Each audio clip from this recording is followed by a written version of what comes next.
rates for communities such as ours will be one that will be met with some excitement, possibly. When are we going to hear the details of how that will work and what it will mean in terms of reductions to the bills of my constituents? I thank the honourable gentleman for that question. On the issue of national grid infrastructure, which is why we end up paying for energy that can't be used, we've got to speed up those connections. And that's why today I said about consulting on indemnities for building out infrastructure, even in the case of judicial review, because we've got to act in the national interest and get this infrastructure out more detail on the specific ways in which we can bring down prices for communities, including his. Belinda Ward. Thank you, Mr. Speaker. My constituents are appalled by supermarkets and other petrol retailers that are price gouging and profiteering out of global instability and a Middle East war that was backed by both the Tories and Reform. And let's make no mistake that if they were in government, our country would be right in the middle of it. Can the Chancellor set out the action she's taking to clamp down on price gouging? And can I thank her for the £9 million announced yesterday to help my constituents in Cowdenbeath and elsewhere affected by changes at Mossmoran? I thank the honourable lady for my honourable friend for those questions, and thank you for the campaigning work that she's done on Mossmoran to ensure that we can properly support her community, as we are also doing with the Growth Mission Fund. But we have introduced the cheaper fuel finder to ensure that price gouging doesn't happen by giving greater transparency to the prices offered by different fuel retailers. This is something that the previous government could have done in the last 14 years in a way that in France there is already a cheaper fuel finder available on all apps when you're travelling. We are introducing it because we want to ensure that our constituents have the lowest price possible when they fill up their tank. Thank you, Mr. Speaker. Given the current crisis, does the Chancellor regret in her first budget increasing by £150 billion over this Parliament the unfunded borrowing that the Office for Budget Responsibility said at the time was one of the largest fiscal loosenings of any fiscal event in recent decades? Yeah. The party opposite once believed in fiscal discipline, but that has gradually eroded over time. It is because of the fiscal rules that I introduced that we've been able to invest in Sizewell C and in small modular reactors. That was not possible under the fiscal rules of the last government. But I would also say that borrowing fell in the last year. That didn't happen under the last few years of the previous Conservative government. Rachel Maskell. Thank you, Mr. Speaker. I thank the Chancellor for her statement, and I'm sure she will agree with me that the biggest concern is the intersection between poverty and food and energy price hikes for our constituents. Will she look, as she prepares ahead, to a warm homes prescription so we can protect people's health by keeping their homes warm, which also saves money, and also ensuring sufficiency in the Crisis and Resilience Fund so local authorities can really invest in those in the greatest need? I thank my honourable friend for that question. And of course, from next month, families with children will benefit from the abolition of the two-child cap within the universal credit system. We've also doubled the number of people who can get the warm homes discount and put £14 billion into upgrading people's homes through the warm homes plan. But of course, as we look at targeted support, we will look at vulnerabilities within that. Wendy Chamberlain. Very much, Mr. Speaker. The Chancellor has mentioned several times about the households benefiting from £150 off, but I have a constituent on the phone this morning who's been told that his energy bills are still rising and they are not seeing the savings that the Chancellor is talking about. What conversations is she having with energy companies to make sure that they do actually benefit from that fall in bills that she is very keen to talk about. Well, I'd be very happy to see the particular details of that constituent because energy companies are both through fixed and variable tariffs passing on the £150 reduction that I brought in the budget by getting rid of the eco levy entirely and moving other levies from bills onto general taxation. So happy to look at the particular circumstances, but on average people should be getting a £117 cut in their energy bills from April the 1st. Jim Dix.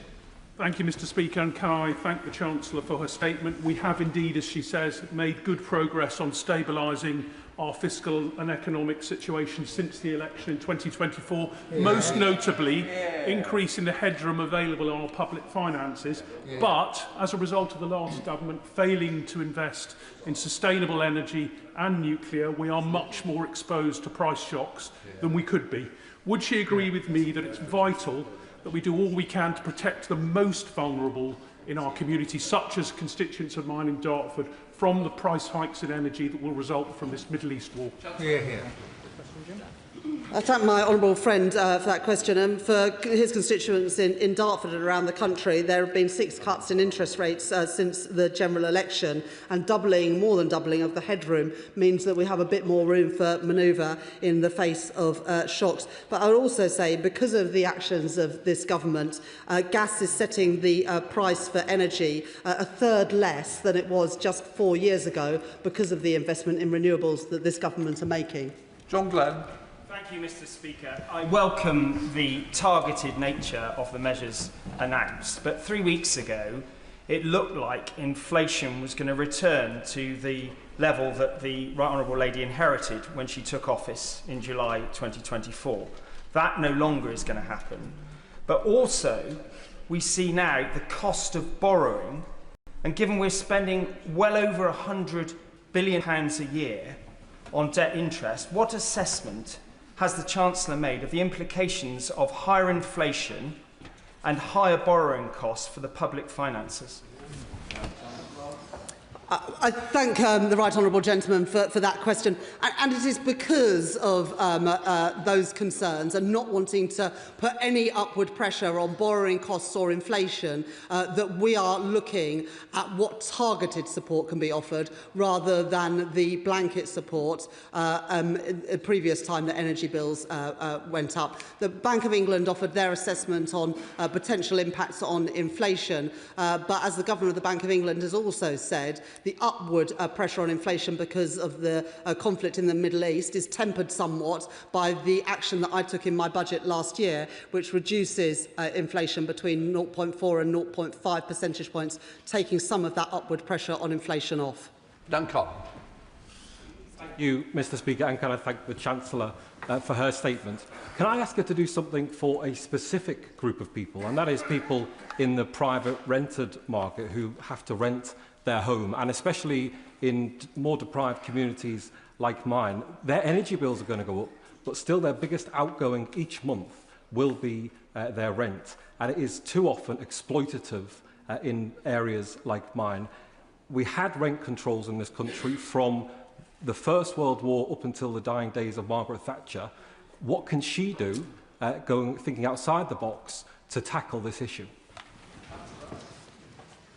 I thank my honourable friend for that question, and I recognise that in his constituency, like mine and many others, more people are in private rented accommodation than own their own home. One of the reasons why we introduced the Renters' Rights Act, opposed by the party opposite, is to give people greater certainty and to be able to challenge increases in their rents, as well as greater rights over eviction to exactly help constituents of his and all of ours. Ed Dougal. Thank you, Mr Speaker. Just 3 weeks ago at the spring statement, I cautioned the Chancellor that significant fiscal intervention would be required to protect businesses and households in the face of this war in the Middle East. And she said at that time that thanks to her actions, the finances of the UK were in robust condition. Now she prevaricates in order to protect those self-same public finances. The two things can't be true at the same time. 13% of constituents in Angus and Perthshire Glens are on oil, 5% in Scotland, 2% 15% in England and 0% in Leeds West and Pudsey. Perhaps that's why she's provided 53 million to support oil users, where that won't even touch the sites. It took 200 days for the previous government to act on heating oil. It took us under 2 weeks, with £53 million, and that money allocated based on the usage of heating oil in different parts of the country. So there will be no help for my constituents in Leeds West and Pudsey from the £53 million of heating oil, because we don't use it. But there will be support for Scottish constituencies, Northern Irish constituencies and many others as well, because it is the right thing to do. Mr. Speaker, it is expected that food inflation will hit 4%. Now, that means that a typical family's annual grocery bill will increase by approximately £240. And in Scotland, there are approximately 1 million people that have experienced food insecurity in the last year. Food insecurity is closely linked to access and consumption of fruit and vegetables. And the Chancellor said that she is going to meet with supermarkets. Can I ask, what will the asks and demands be so that people can get improved access to nutritious and affordable food? Well, from April the 1st, from next week, the two-child limit within universal credit will go, and food banks have said that will reduce the reliance of families with children on food banks, and that, of course, is a very good thing. There is also more that government could do to try and bring down food inflation, including getting a sanitary and phytosanitary deal with the EU, and we're committed to achieve that this year. That will bring down prices in the shops. It's opposed by the Conservatives and Reform because of their ideological dislike of the European Union, but it's the right thing to do to reduce food inflation for all of our constituents. Thank you very much, Mr. Speaker. The sad truth is this. The Chancellor weakened the UK economy with her tax-busting budgets and her jobs tax, and this Middle East crisis has exposed that. Further, the Energy Secretary's actions are making it worse, and he's just refused to maximise drilling in the North Sea and issue new licences, which would give much needed energy security and affordability in the UK. So will she now see sense and overrule those decisions of his? Since I became Chancellor, we've had 6 cuts in interest rates, and for every month that I've been Chancellor, wages have risen faster than prices compared to the previous Parliament, when people were worse off at the end than they were at the beginning. And if the Right Honourable Lady believed in energy security so much, why was she part of a government that refused to fund small modular reactors or Sizewell C and opposed onshore wind, the cheapest form of energy? If she believes in energy security, she should back it. Andrew Cooper. Speaker, my constituents are being exploited by unscrupulous petrol retailers who are not letting a crisis go to waste. A BP in Winsford, unleaded is 10 pence more per litre than the cheapest in the area. At Shell in Middlewich, it's 15 pence more per litre. Does the Competition and Markets Authority have the power it needs to clamp down on this unscrupulous behaviour? So we've introduced the cheaper fuel finder to ensure that you have information like this, and most crucially, your constituents have information like this. Already in France, you can see on any map, on an app on your phone or your sat-nav, the different prices of petrol at different filling stations. And that is where we will be in just a few weeks' time, once we have got that technology to work with those companies. The previous government had 14 years to do something like that. Other countries have, but we were without that facility. Being able to do that means that all of our constituents can make sure that we fill up at the cheapest cost. Obviously, you didn't mean me, I know that. Don't worry, Gavin Robinson. Thank you very much, Mr. Speaker. May I thank the Chancellor for recognising the disproportionate reliance on home heating oil in Northern Ireland, but recognise that the £17 million made available for 500,000 homes reliant on oil equates to £34 per household, and there's no data to target that support. The £81 million available from the renewables obligation For electricity, we were told by the Prime Minister and the Northern Ireland Secretary of State that that could be targeted, and yet Treasury officials are blocking that. I would ask her to look at that again.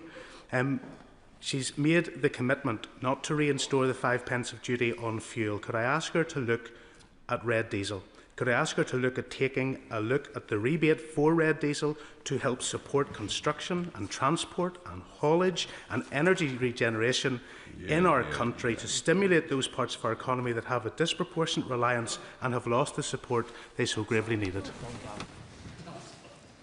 I thank the honourable gentleman for that question. On heating oil, thank you for what he said, and obviously a disproportionate amount of that support has gone to Northern Ireland given the greater reliance, and we encourage local authorities to use that money to target it at those who need it the most, and at the same time to ensure that everybody is supported. The Competition and Markets Authority are doing an urgent review to make sure that there is not price gouging going on. But we acted in a matter of days on heating oil, and that was the right thing to do. On red diesel, when we froze the fuel duty, we also took action on red diesel, but of course happy to ensure that the relevant minister meets with the honourable gentleman to talk further about what needs to be done.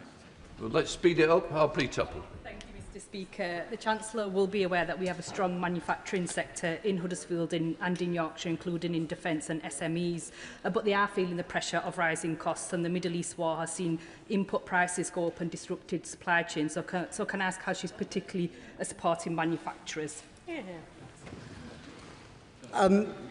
My honourable friend is right about the importance of manufacturing in Huddersfield and more widely across Yorkshire. From the beginning of April, we are introducing the supercharger, which will take £420 million off the energy bills of the most energy-intensive industries, and the British Industrial Competitiveness Scheme comes in next year, which will help, I think, over 5,000 businesses. I'll tell the chance. Thank you, Mr. Speaker. The fuel price shock that we're seeing caused by Trump's reckless war highlights just how risky it is for the UK to be locked into these global fossil fuel markets. And of course, the CCC just recently pointed out that the cost of achieving net zero by 2050 is less than the cost of a single fossil fuel price spike, reinforcing the point we need to invest in the clean green technologies and get ourselves off being hooked on fossil fuels. Now, we've got a key problem in the UK because gas is coupled to electricity prices. Decoupling those prices is crucial. Will the Chancellor look at the report last week from Commonwealth that points out that decoupling could be achieved right now and would save households at least £200 each? Yes. Thank the honourable lady for that question, and I agree that de-escalation is the best way to reduce bills for families and businesses. I would just gently say to the honourable lady, we want investment in renewables, and that's why we introduced the Planning and Infrastructure Act to make it easier to build them. But her party voted against that, which is keeping people's bills higher than they need to. We have had a third reduction in gas imports, and gas is setting the price of our energy something like a third less than it was just 4 years ago. And the electricity generators levy and the energy profits levy is ensuring that excess profits are taxed, and we can use that money to support the public finances and public services. Justin Mathers. Mr. Speaker, the consumer-focused, pragmatic approach by this government is such a contrast to the rhetoric of some on the benches opposite who would only see military action escalate and be in no doubt that it would be our constituents who would pay the price for that. So in respect of the CMA, I welcome the report this morning about what action they're taking to tackle rip-off vet fees, but that report took several years. So in respect of the new powers that the Chancellor's announced today from the CMA to tackle price gouging, can she confirm that the CMA will be able to act swiftly, nimbly, in real time to tackle companies who seek to exploit this particular crisis? I thank my honourable friend for that question, and it's absolutely right. The gung-ho approach of the party opposite would have made this crisis worse, not better, and our approach diplomatically has been to de-escalate this crisis at every stage, in part because we don't want that cost of living impact on families. In terms of the Competition and Markets Authority, as my honourable friend knows, we met them a couple of weeks ago to talk through what more can be done with cheaper fuel finder to roll that out, to investigate the impact on heating oil, and within the next few weeks the CMA will be coming back after that investigation and looking more widely about how to keep prices down for all of our constituents. Thank you, Mr. Speaker. The £474,000 awarded to Dorset Council last week as part of the Chancellor's announcement is welcome, but I must tell her it really won't touch the sides, and more is going to need to be done to support rural communities. Unwillingly and unwittingly, the government is going to be profiteering from this by having a massive hike in VAT and duty take. Could I urge the Chancellor, because this would not add to government borrowing, to ring-fence either in whole or great part those excess receipts that she will be receiving, to ring-fence to support rural communities across the country as they face into this cost of living crisis? Good question. Thank you for what the honourable gentleman said about heating oil, and as well as the direct support for his local authority and many others, the CMA work is also crucial to stop businesses exploiting this crisis to increase profits. And as I said in the answer to the previous question, the CMA will be reporting on that shortly. What I would just say about ring-fencing certain tax revenues, it's clearly the case that a prolonged conflict is going to reduce other tax revenues and push up borrowing costs. So it's not possible to ring-fence a particular tax for a particular use, because other tax revenues are going to be coming down. But the whole reason we have the Energy Profits Levy and the Electricity Generators Levy is to have some sort of stabilisation in the system to bring in money to support the government and our constituents when it's most needed. And of course we'll be using it to do that. Speaker, can I thank my right honourable friend for the serious approach he's taken to this conflict, unlike the hokey-cokey approach we've seen from the party opposite.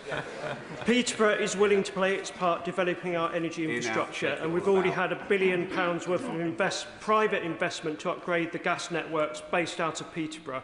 But my constituents will know the price hike is not just about what's happening now in the Middle East. It's about a decade where we have not built the energy infrastructure this country needs. Will she reassure me that her plans today will speed up new nuclear, speed up investment in renewables, and get this country building the energy infrastructure we need if we're to tackle this for the long term? Thank my honourable friend for that question. And it's great to see that investment coming into Peterborough, supported by my honourable friend in the gas networks. And that's in stark contrast to the party opposite, who got rid of our gas storage facilities, stalled on nuclear, stalled on renewables, and as a result has left us more vulnerable to an energy price shock. Final question, Bentley. Speaker, what contingency planning is taking place to support non-domestic energy bills, especially in rural areas such as mine, where a great number of small businesses, community organisations rely on heating oil and LPG? The best thing we can do to support households and businesses, and I'm sure he will agree, is to de-escalate this crisis and bring it to an end as quickly as possible. But as I've set out in my statement today, I will not tolerate businesses price gouging and earning excessive profits because of the conflict of the Middle East. That's why we've got the CMA with new powers to ensure that that doesn't happen, and why we are targeting support at those who most need it. Can I? Point of order, Sir David Davis. Thank you, Madam Deputy Speaker. After the financial crash in 2009, a banker called Tom Hayes was wrongly sent to prison. Last July, the Supreme Court overturned his conviction, and in January they instructed the government to pay him just shy of £300,000. He has still not been paid, not because the government is disputing the sum, but because they can't agree amongst themselves which department should make the payment. So he cannot get an answer as to what's going to happen with him. I cannot get an answer. I don't even know which minister to approach because of the dispute, the wrangle going on inside the government. I've written to Lord Chancellor. His department tells me I'm not going to get an answer at least until the middle of next month. So can you tell me, Madam Deputy Speaker, how I can establish the responsible department so that this House can get a proper answer to how this injustice is going to be resolved? Can I thank the right honourable member for his point of order? In the first instance, he may wish to consult the clerks in the table office for advice as to how he can best elicit a response, but he might also like to raise this with the Leader of the House at Business Questions, who will then be able to ensure that the question is directed to the correct government department. Point of order, Sir John Hayes. Very grateful, Madam Deputy Speaker. When I rise as the chairman of the All-Party Group on Acquired Brain Injury, concerned about the news that 287 patients from a hospital in Northampton are to be reallocated across the country. NHS England have told local health bosses the hospital isn't fit for purpose, and so they must reallocate these people. Many are brain injured. The member from Northampton South is very concerned about this because many are his constituents. Given that you probably haven't had notice of a statement from the government about this, how can I draw it to the House's attention beyond this? And how can ministers be asked to come here to explain what they're going to do about this woeful situation? Can I thank the right honourable member for his point of order? He is quite right. I certainly have not had any notice of a statement on this, but of course he can raise this at health questions. Again, the advice, he can raise this with the Leader of the House, but he has certainly done an excellent job of highlighting the issue. I believe also in debates which I have listened to, and I'm sure the Treasury bench has heard him this afternoon. Point of order, Bel Ribeiro Addy. Thank you, Madam Deputy Speaker. Tomorrow, the 25th of March, is the UN's International Day of Remembrance of the victims of slavery in the transatlantic slave trade. The Ghanaian government's resolution declaring the transatlantic slave trade as a crime against humanity, backed by the African Union, CARICOM and a growing global coalition, will be debated. Given our nation's central role in the trafficking and enslavement of African peoples, a vote against would be a betrayal of every life it consumed. This House has never debated this. How can we be certain that our UN vote reflects the will of this Parliament and, more importantly, the will of this country? Madam Deputy Speaker, how can we ensure decisions of this magnitude taken in our name receive the democratic consideration they deserve before a vote is cast? Can I thank the honourable lady for her point of order? As she will know, the government conducts diplomatic relations in the United Nations under Crown prerogative. Nevertheless, she has placed her concerns on the record and the front bench will have heard them. Of course, as this House has not debated the issue, she might do well to apply for a backbench business debate or alternatively to raise it in Westminster Hall or indeed with the Leader of the House at Business Questions. Which brings us to the 10-minute rule motion. Kirstine Sullivan. Thank you, Madam Deputy Speaker. I beg to move that leave be given to bring in a bill to require that personal protective equipment procured and provided by public sector and associated bodies must comply with standard BS 30417 2025 or an equivalent specified standard and for connected purposes. I bring this bill to the House today as a proud member of the GMB Union. We all know the importance of personal protective equipment. It is the final defence against unavoidable risks in the workplace. But what's not always appreciated is that employees across the UK are routinely working without fit-to-form PPE, compromising safety and hindering productivity.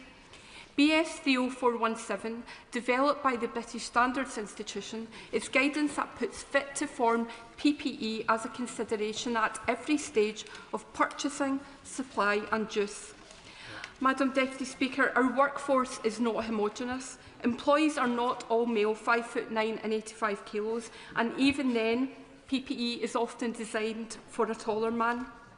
Whether preparing food, handling chemicals, building houses, healing patients or fighting fires, too many are given inadequate PPE. Boots too big, they become trip hazards. gloves too large they can't grip properly, or high-vis jackets so cumbersome they restrict movement. While some employers offer inclusive PPE, it's time for us to put our money where our mouth is. Enshrining the BSI's new PPE standard, or the industry equivalent, in public procurement sends a very clear message to employers and manufacturers that the future of work and PPE is inclusive. Over the past year and a half, I have met with women across industries, health services, firefighters, police, armed services, engineering.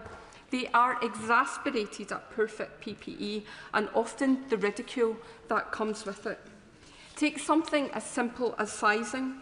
The smallest glove size available on the market is still too large for 86% of female hands. That's not just inconvenient and cumbersome, it's unsafe. Many women doing training drills on ladders, handling hoses and ropes, find them impossible as the gloves are simply too big to allow for a secure grip. Running into a burning building is something few of us would ever want to face, but our firefighters do this daily. Amidst an attack, running towards danger is something few of us would do, but our police officers do this daily. Handling soiled linen and cleaning up bodily waste is something most of us avoid where possible, but our carers, nurses and medical professionals do this daily. Madam Deputy Speaker, one Scottish firefighter came to me with her experience of running into burning buildings, but the service didn't have any female-fit fire boots. This is intolerable, a dangerous trip hazard in a perilous situation. In basic frontline protection, we are failing women who are putting their lives on the line.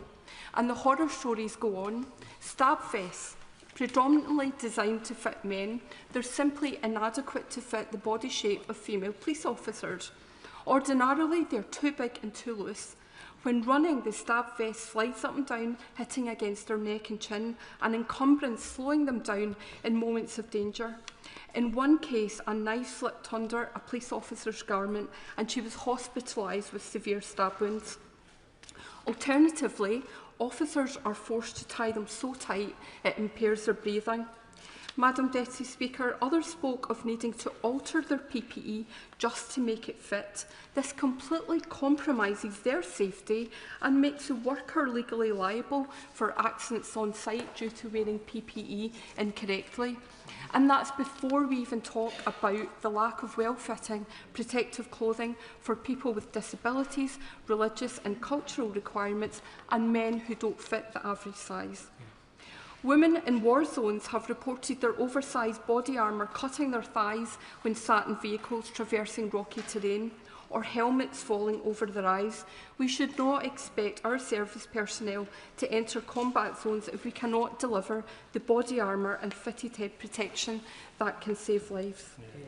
Madam Deputy Speaker, whilst these examples are not limited to public services, the purchasing power of the state represents a sizeable portion of the market. The purchase of PPE for our council, care workers, firefighters, armed services and police.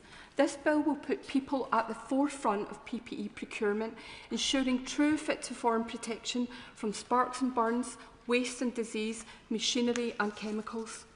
Madam Deputy Speaker, I would like to give special thanks to the people who put so much work into the new BSI standard and helped me learn all things PPE, a subject that was not my forte but has soon become a passion project. Firstly, the BSI drafting panel, superbly led by Sarah Gibbs and Natalie Wilson, and I'm grateful for the inspiration of Roshi Hussain for challenging PPE straight from graduation into various construction sites. Robbie McGregor for all his help, and the GMB team, Mel and Lindsay, for bringing their campaign for inclusive PPE to employers and to the workplace. I must also place on record my thanks to my parliamentary assistant, Angus Walker-Stewart, who very diligently followed me down this rabbit hole.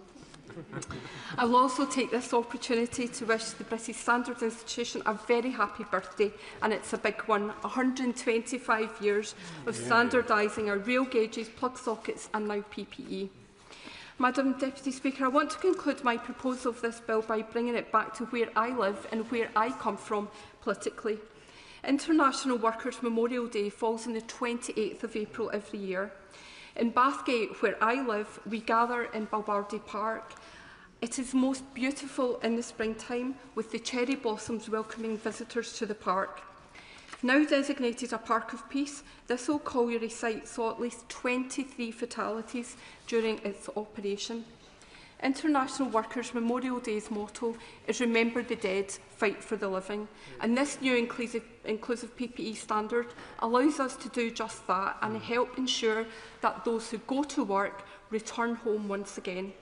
With an ambitious plan to upgrade infrastructure and build 1.5 million new homes, this Labour government can lead by example and enshrine BS 30417 or equivalent at the heart of public sector procurement.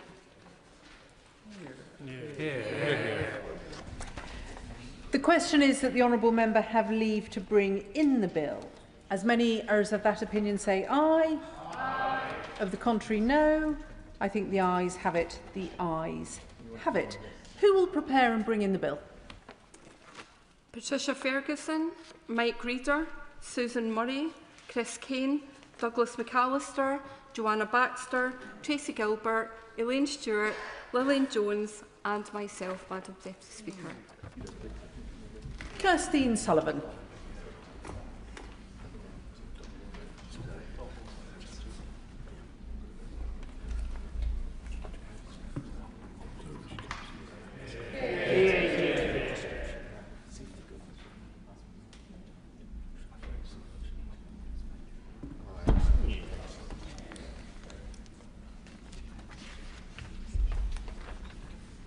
Personal Protective Equipment Inclusive Standards Bill. Second reading what day? Friday, 17th of April. Friday, the 17th of April.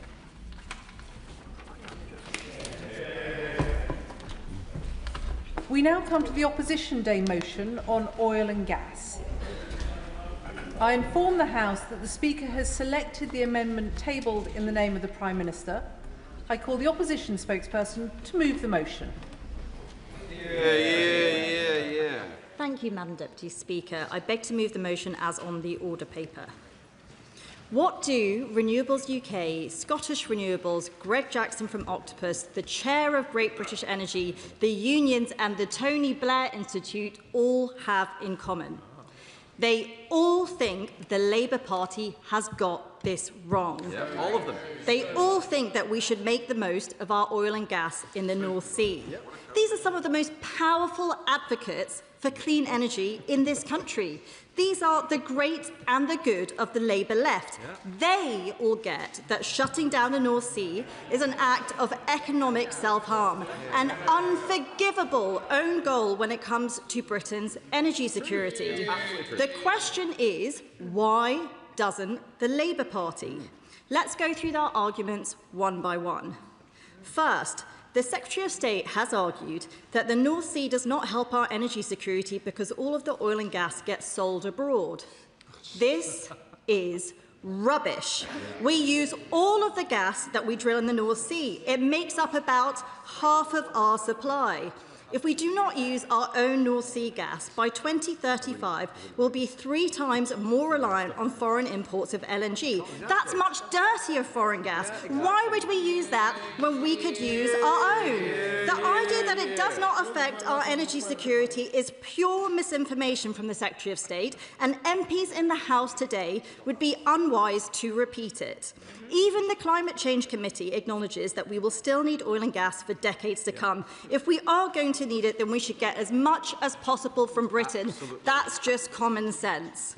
Second, they say maximising our own resources in the North Sea makes us more reliant on fossil fuels. This is total rubbish. Yes. Producing our own oil and gas has no connection with our consumption of oil and gas. The biggest barrier to electrification is not our oil and gas industry, it's the party opposite, making electricity more and more expensive by piling levies and taxes onto people's bills. Using electricity to heat our homes or drive our cars can help us make us resilient during a price spike. But the problem is our electricity is too expensive. And what the Secretary of State is doing, piling cost after cost onto people's electricity bills, is making the problem worse. I will give way on that point. I'm most grateful to the Right Honourable Lady for giving way. Would she agree with me that the simple thing to do in order to bring down the bills is to scrap net stupid zero, so you can scrap all the carbon taxes, scrap all the green levies, and all our consumers and households are better off? And please, your donors. Well, I thank the gentleman for his question. I do think we need to take some of the green taxes and levies off electricity bills, because the problem that you've got is if the party opposite keep making electricity more expensive, no one will want to use it. Yep. That's why our policy is the opposite of theirs. We believe we should make electricity cheap by taking off green taxes and levies. And that has nothing to do with the North Sea. Drilling in the North Sea doesn't stop anyone buying an electric car. It doesn't stop us building nuclear, of which I am a strong advocate, or wind or solar for that matter. They say that drilling in the North Sea leaves us tied to fossil fuels. But why? They only need to look at Norway to see this isn't true, a country which makes the most of its own oil and gas resources, but where lots of people drive EVs. So let's hear none of that argument today. Third, they say it won't help reduce costs for ordinary people. This is economically illiterate rubbish. We are paying tens of billions of pounds to import oil and gas from Norway from the exact same basin we could be drilling ourselves. What does destroying our oil and gas industry mean for public finances over the next decade? £25 billion in lost tax revenue. They say they are taxing the wealthy. Are they in the real world? They are taxing anybody with a pulse. Pensioners, middle earners, small businesses, farmers, drivers. If they breathe, they are taxing them. They are taxing them and people are suffering. But they could instead be getting that tax revenue from thriving industry instead. I'll happily give way on that point. The North Sea oil industry halved in the last decade when her party was in government. The Honourable Lady might like to know that oil and gas jobs have been stable for the last 6 years, but we are losing 1,000 jobs a month because of their policies. The reason I know that is because I have been to Aberdeen. Maybe she would like to do the same. We also saw yesterday that the markets are charging us 5% for our borrowing. That's because they think we borrow too much and earn too little. But there's an easy way for the country to earn some more money. We can make the most of our own resources and back the North Sea, and this would drive down costs for everyone. It's unfashionable at the moment to talk about balance of payments, but if you keep sending billions of pounds abroad and rack up your credit card bill, that causes costs for everybody. Fourth, climate. Labour will say drilling our own oil and gas in the North Sea is climate vandalism. I'm quoting the Secretary of State. This is patent rubbish. Every drop of gas we don't drill ourselves, we import from abroad instead.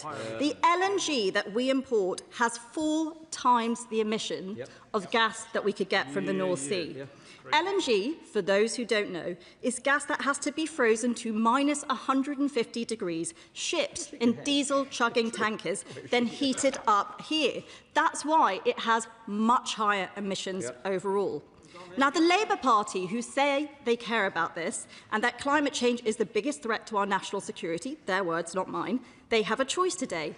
We could be 3 times more reliant on that dirtier LNG shipped across the Atlantic, shipped in from the Middle East, or we could use our own gas with 4 times fewer the emissions. Which would they prefer? Virtue signalling higher emissions under the Secretary of State, or more jobs and lower emissions under our plans to back the North Sea?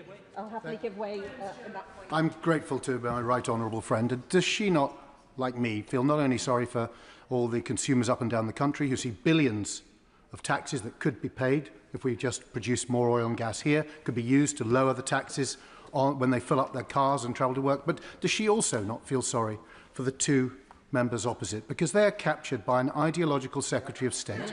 Neither of the 2 ministers on the front bench are idiots, neither of them, and yet they're captured by an ideological Secretary of State who's literally having to make them swear that black is white.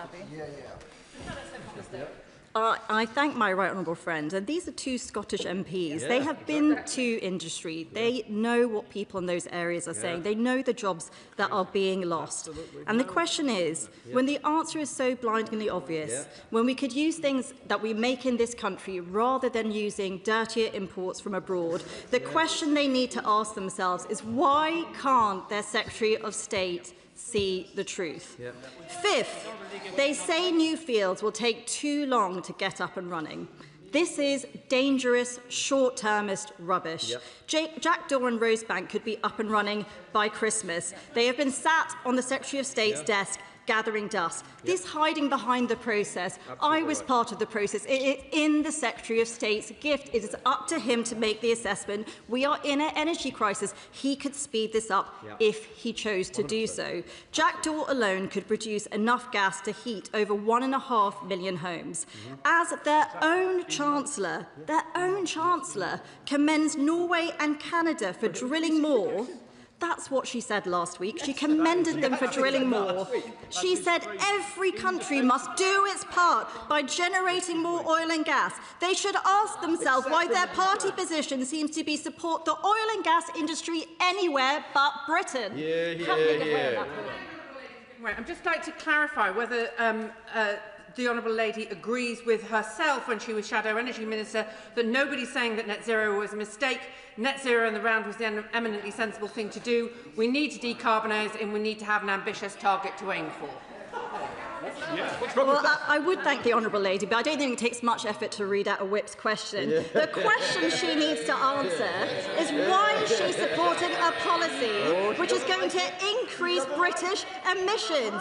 She's supporting a policy which means that we're importing goods with higher emissions. That is what she's supporting today.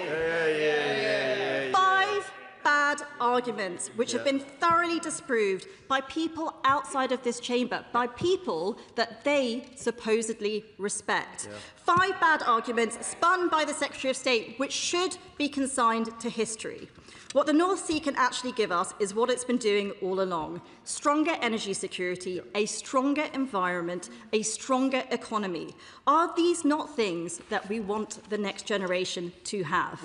And the question they need to answer is this: what reason does Renewable UK or their very own chair of Great British Energy have to back the North Sea if it doesn't give us these very things? Maybe, just maybe, it's time for them to admit that their Secretary of State has approached his role with a dangerous, blinkered ideology rather than being interested in the national interest. Maybe even they realise that they are once more being marched up the hill on the wrong side of history, on the wrong side of public opinion, when we all know there will be an inevitable U-turn from the Prime Minister and the Chancellor in a few weeks' time. It is mad at the best of times to not want to make the most of our own resources. This idea that you would ban industry if you think they can't change prices in this country. Let's be clear, that is an argument to shut down all business in this country. There is a benefit to making things in Britain. It's called jobs and tax revenue and self-reliance. The Labour Party used to understand that, and I will happily give way on that point. I'm grateful to my right honourable friend giving way. And on that point about security and growing it at home, I'm sure my right honourable friend shares my concern that in the push for renewables, we are entirely reliant on the processing being done in China, on the other side of the world. So when the party opposite talk about not being reliant on petrochemical dictators, they seem perfectly happy to be reliant on renewable dictators. My honourable friend makes an excellent point. In the trade wars that we saw last year, China limited the export of several rare minerals, which would be critical components in the renewable supply chain. Having an energy system which is dominated by renewables is having a system which is completely reliant on China. And that is why we think that is the wrong approach. It is mad at the best of times to not want to make the most of our own resources. In the middle of a supply crisis, it is completely unforgivable. And yet that's exactly what Labour MPs will vote for today. They are on the wrong side of history on this one. They should put their disastrous Secretary of State zealotry to one side. fast-track Rosebank and Jackdaw, reverse their disastrous bans and taxes, and put our energy resilience over their narrow political interests by backing the North Sea. And I will give way on that final point. Thank you, Honourable Lady, for giving way. Can I first of all thank the Shadow Minister and the Conservative Party again for bringing this forward. My constituents tell me very clearly, if we have oil, let's dig it and let's drill it and let's make sure that we get the opportunity of it. Now, is it not ludicrous for the Labour Party to let Norway get all the assets from the drilling and us to get nothing when it's the same bed that we have? Really, for the Labour Party to have any other sort of policy is ludicrous. It's against the will of the people, it's against the will of this Parliament, of us on this side, and I think the Minister should take a review of his decision.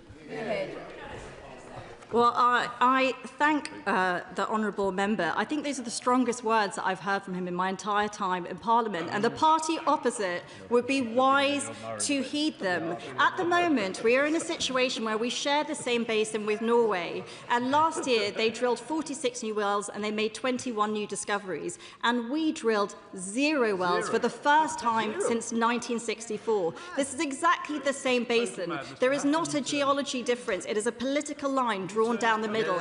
It is quite clear that it's the Labour Party's approach and the Secretary of State's approach which is driving this industry into the ground. I will happily give way on that point. I thank the Right Honourable Lady for giving way. And one of the reasons why Norway, of course, is so successful is because of the certainty that is applied to the tax regime in respect of oil and gas drilling. Now, within the Conservative Party motion, as I read it, they seek to remove the energy profits levy.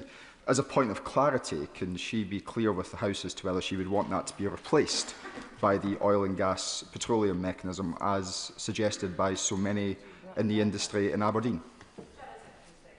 Thank the honourable gentleman. I know his party has a checkered past in backing the North Sea, but what I will say is that I'd be happy to work with anyone to look how we can support the industry. My position is clear. At the moment, we are taxing companies at a marginal rate of 100%. We are banning new licences, the only country in the world to do so. We are making ourselves more reliant on dirtier gas from abroad when we could be using our own resources and taking in £25 billion of tax receipts. And that's why I urge the party opposite, the party who used to be the party of workers, they used to be the party of industry, they used to be the party that understood aspiration in this country, to put themselves on the right side of history and vote for the motion today. The question is, as on the order paper, I call the Minister to move the amendment. Martin McCluskey. Thank you, Madam Deputy Speaker, and I beg to move the amendment standing in my name and the name of the Prime Minister and other honourable members. Madam Deputy Speaker, as I've said before many times in this House, the North Sea oil and gas sector is one of our great industrial success stories. We are proud of the role that the North Sea's workers and communities have played in helping to power our country and the world for decades, and we recognise the role that let me make some progress. And we recognise the role that oil and gas will play in our energy mix for decades to come, as well as the vast skills and experience of our offshore workforce. But as a government, we also have a duty to be honest about the challenges that we face. And the reality is that more domestic oil and gas production won't make us more energy secure and won't take a penny off bills. There is a lot of debate on this issue, so it's important to focus on the facts. And on that point, on the point of facts... for giving way, because earlier today the Secretary of State refused to answer my question about why it is that the price of gas in the United States is between a third and a quarter of the price of gas here in the UK. Perhaps the Minister could help us all and help the British people, because this goes to the heart of it, about the price of gas and the size and cost of our bills.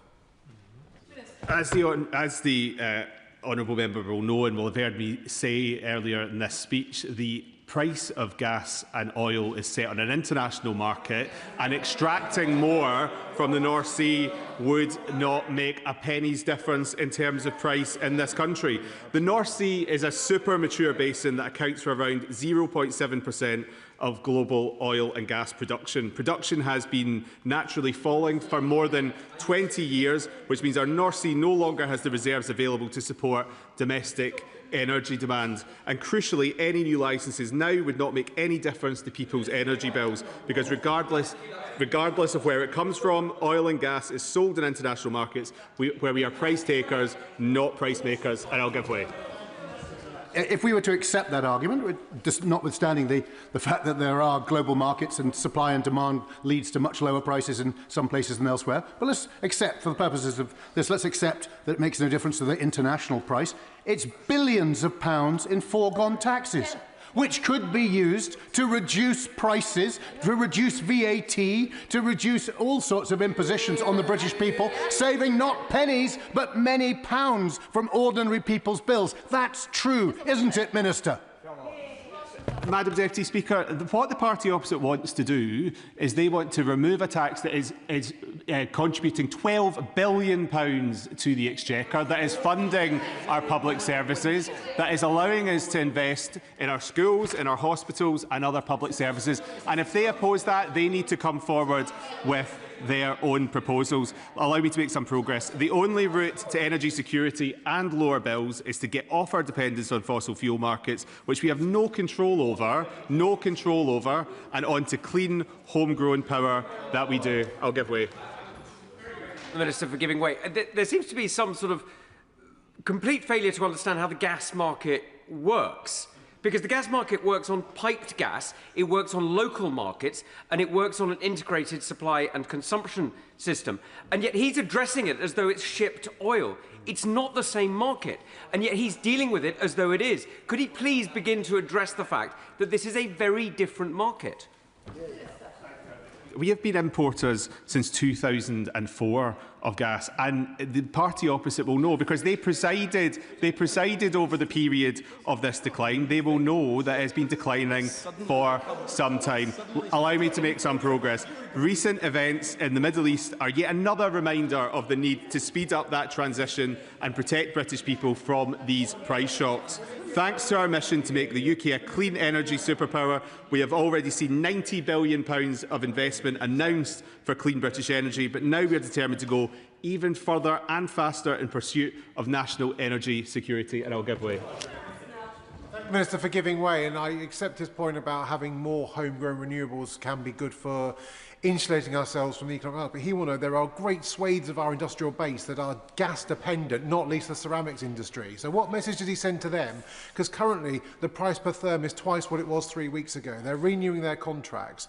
This is going to kill industry in certain parts of our foundational sector that we need to meet our mission. So what's the government's message to those industries? Thank you, Madam Deputy Speaker. I know my honourable friend is a real advocate for the industries in his constituency, and the Minister for Industry is looking in detail at this and is coming forward with proposals for industry to take us through this moment where we are dealing with this situation in the Middle East.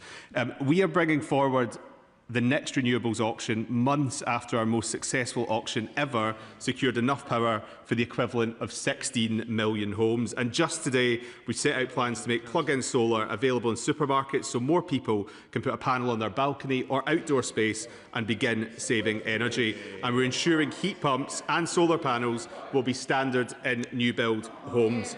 Madam Deputy Speaker, one moment. Madam Deputy Speaker, I also want to talk about the Energy Profits Levy, which has been mentioned by a number of honourable members across the House. Since its introduction in 2022, the Energy Profits Levy has raised around £12 billion. This revenue supports, as I said earlier, vital public services. And as the Chancellor noted at the recent spring forecast, the Energy Profits Levy will be replaced by the new oil and gas price mechanism in 2030, or sooner if average oil and gas prices over 6 months fall below the thresholds of the Energy Security Investment Mechanism. The Chancellor recognises industry's calls for the EPL to be replaced by the mechanism and wants to work with industry to provide certainty on the future fiscal regime whilst taxing windfall profits of energy companies. And I'll give way. For giving way. On the Energy Profits Levy, the OBR's own forecast last year downgraded the income that they're expecting from oil and gas by 40% between March and November, and then another 20% between November and March this year. By 2020-30, we're now only expecting £100 million from a sector that used to bring home billions.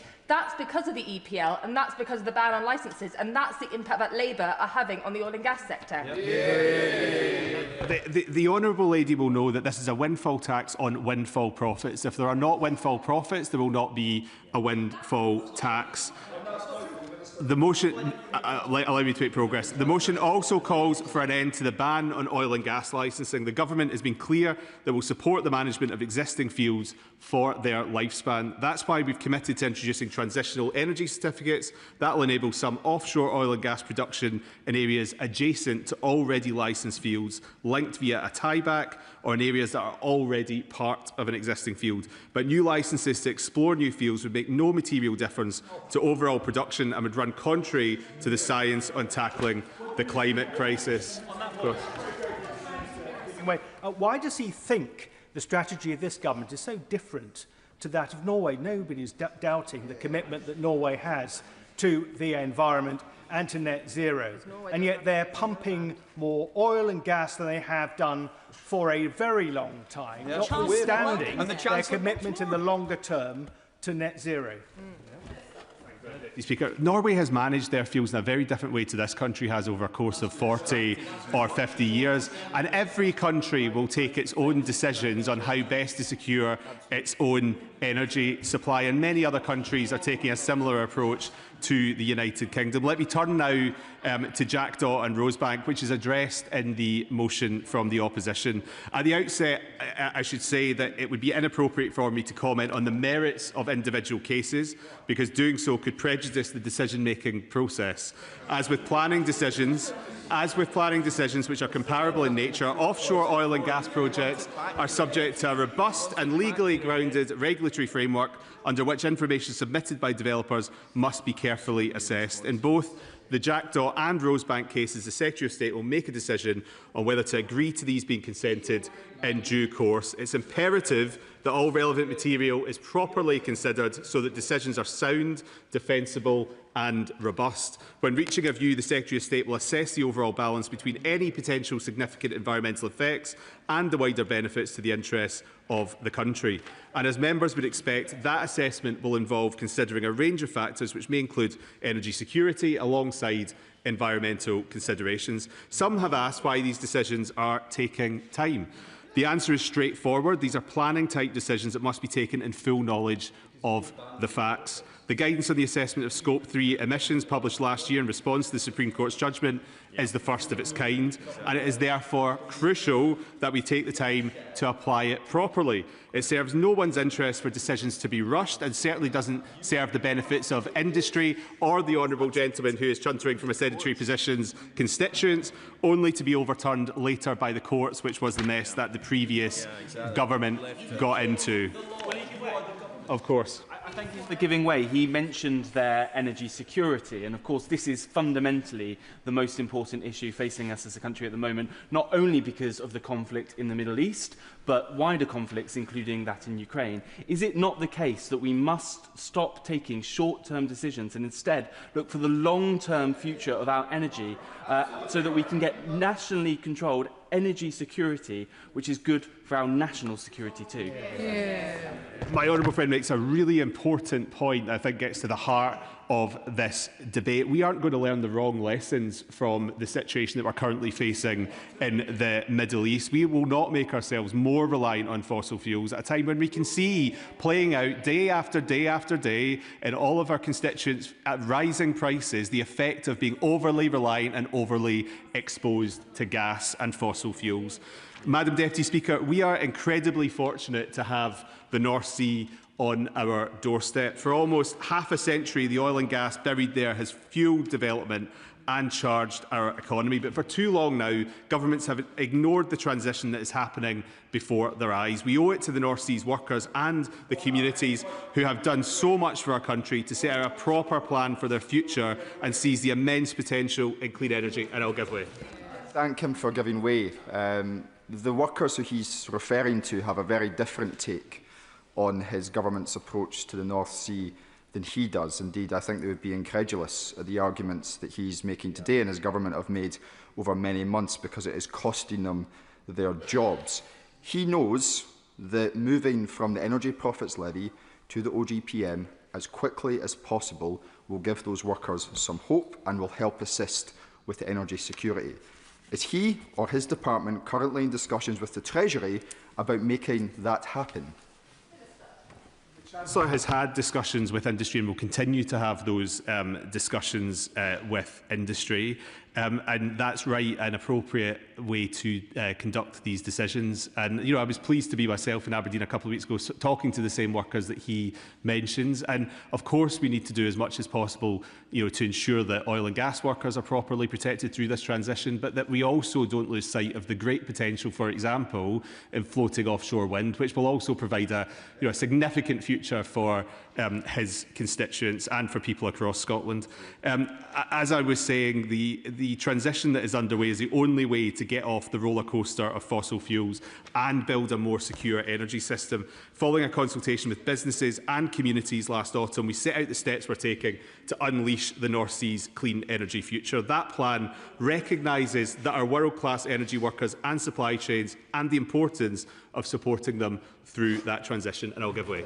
Well, the Minister has been most generous. He'll know that Harbour Energy was the largest single producer in the North Sea. They're leaving. He will know that it's been devastating for so many workers in the industry. And he also knows that by all projections, in 2050, this country will still be dependent on oil and gas. Dependent on oil and gas in 2050, in all scenarios. Dependent. And yet, by not doing new licences, we will, by definition, be more dependent on foreign supply, much of it having to come through the Straits of Hormuz. How can that make any sense? I don't think the Minister thinks it does, but I suppose he's forced to stand on his feet and repeat the nonsense that comes out of the mouth of his Secretary of State. I ask him. Thank you, Madam Deputy Speaker. I'm more than capable of forming my own conclusions, and what's in this speech are my own conclusions. And I would encourage the honourable gentleman to listen to what I've had to say throughout this. Harbour Energy is continuing to operate. He talks about dependence. The dependence that we are seeing at the moment is dependence on fossil fuels, is dependence on oil and gas, which has left every single one of our constituents across this House exposed to volatile oil and gas prices, exposed to higher prices. As in my response to my honourable friend earlier, the only way off of this is off the roller coaster of fossil fuels, onto homegrown energy that we control where we can control the price. That is a responsible action from a government that's focused on the long term and not the short term, of course. Offshore Energy UK doesn't agree with him, because it said that at the current rate, with the government crashing the North Sea industry, we're going to be 3 times more reliant by 2035 for gas as we are at the moment. Is he right, or is Offshore Energy UK right? Minister. I'll say to the honourable gentleman what I said to his front bench last week, which is we need to stop, or the party opposite needs to stop talking down the North Sea. 1.1 million barrels a day being extracted. That is not an industry that is being shut down. That is an industry that is continuing to produce. Let me conclude. Just last week, the Minister for Energy met with our North Sea Futures Board in Aberdeen with representatives from industry, unions and local groups to discuss how we can drive a fair, orderly and prosperous transition. Madam Deputy Speaker, to conclude, net zero is the economic opportunity of the century, despite what honourable gentlemen on the backbench might say. This government will make sure that our oil and gas workers can take advantage of that opportunity while driving for energy sovereignty and abundance with clean, homegrown power. The original question was as on the order paper, since when Amendment A has been proposed as on the order paper. The question is that the original words stand part of the question. Before I call the Liberal Democrat spokesperson, just to alert members, there will be an immediate 4-minute time limit, which of course does not apply to the front benches. Pippa Halings. Thank you, Madam Deputy Speaker. And I think we do need to be clear that this energy crisis is in effect an oil and gas crisis, and shows us yet again just how dangerous our over-dependence on fossil fuels really is. Just as with Russia's invasion of Ukraine, the Middle East conflict shows how a single geopolitical escalation can send energy prices soaring, leaving households and businesses here in the UK exposed to shocks beyond their control. And history is now in danger of repeating itself. Families struggling with higher gas, petrol and food prices, while energy companies' profits surge. If the conflict continues, forecasts from Cornwall Insight suggest that energy bills could rise by £332 this July, a £332 Trump war tax on our energy bills. And yet what do we see is the Conservative Party's response? More drilling, more dependence, more of the roller coaster of volatile fossil fuel prices. And along with reform, those here today misleading the public on the need to drill, baby, drill are the same